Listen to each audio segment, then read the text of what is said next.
आला हज़रत बरेलवी फरमाते हैं कि यमन में ना एक ईसाई ने नीचे स्लेब पहन ली, स्लेब पहनते ना ईसाई, नीचे वो पहन ली, ऊपर जुब्बा पहन लिया, सर पे इमामा बांध लिया, मुसलमानों वाला लिबास। एक मुसलमान आलिम दीन के पास गया और जाके कहने लगा कि मैंने ना नबी पाक सल्लल्लाहु अलैहि वसल्लम की एक हदीस का तर्जुमा और माना और तशरीह पूछनी थी। उन्होंने कहा पूछें।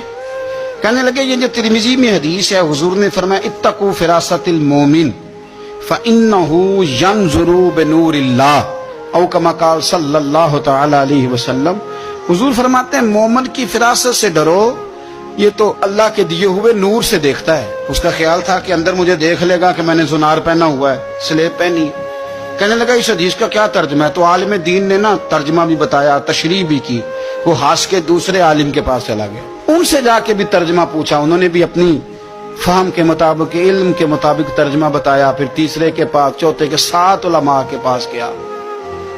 ये करते करते बगदाद शरीफ पहुंच गया और पहुंच गया हजरत जुनैद बगदादी की खिदमत में। कहने लगा हुजूर इस हदीस का क्या तर्जुमा है कि तकू फिरासतिल मोमिन फइन्नहु यंज़ुरु बिनूरिल्लाह, कि मोमिन की फिरासत कल्बी से डरो, वो अल्लाह के नूर से देखता है।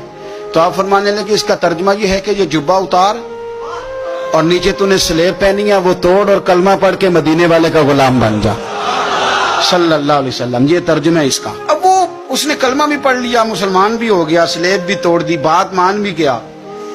लेकिन वो कहने लगा हुजूर वो 7 उलमा जिनके पास पहले गया हूं, शायद मुझसे को पूछे तो मैं कह दूं कि वो पढ़े ही नहीं, वो मेहनत ही नहीं करते। माज़अल्लाह, हमारा तो ये लबो लहजा होता है, वो जी मैं नेक पढ़ा हूं। हम तो दूसरों की नफी करने का माना अपने आप का इस बात समझते हैं। हजरत जुनैद बगदादी कहने लगे क्या कहा तुमने? उन 7 ने ये बताया। फरमाने लगे ये भी इस हदीस का तर्जुमा ही है। उन्होंने नहीं बताया। कहने लगे क्या मतलब?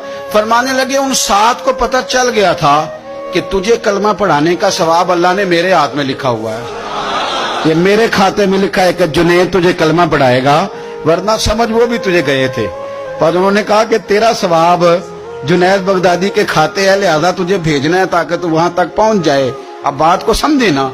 अब मैं एक फिक्रा जो मैं बड़ा कहा करता हूं, फिर कहता हूं, किसी को इज्जत वो देता है जो खुद साहिब इज्जत हो।